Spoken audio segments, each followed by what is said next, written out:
नाज़रीन जोही खां सां रिपोर्ट शेयर कई है मुश्ताक अली रोधनानी। रिपोर्ट मूजिब जोही शहर और बहराड़ी के इलाइक़नि में बिजली की अणएलानियल लोड शेडिंग खिलाफ सियासी समाजी अगवाणनि शहरिन बहराड़ी के गोठाणन जो अमीन विघियो, हाशिम खोसो, कुर्बान खोखर, गुलाम कादिर लगारी, अयूब लगारी, इरफान रिंद और बेन की अगवाणी में बिलावल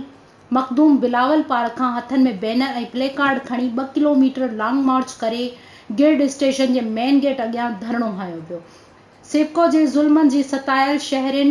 और गोठाणन तरफा मीडिया अगे दाहींदे चयो वियो तो सिवको तरफा शहर अंदर बिजली की अणएलानियल लोड शेडिंग के आज़ार सबब कारोबार मुकम्मल तबाह और बर्बाद थी विया आहिनि। हिननि चयो तो सिवको तरफा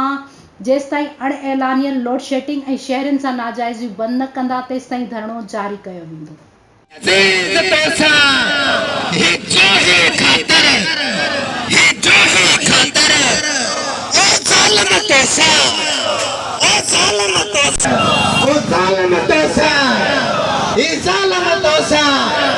शहर वारनि दोस्तनि खे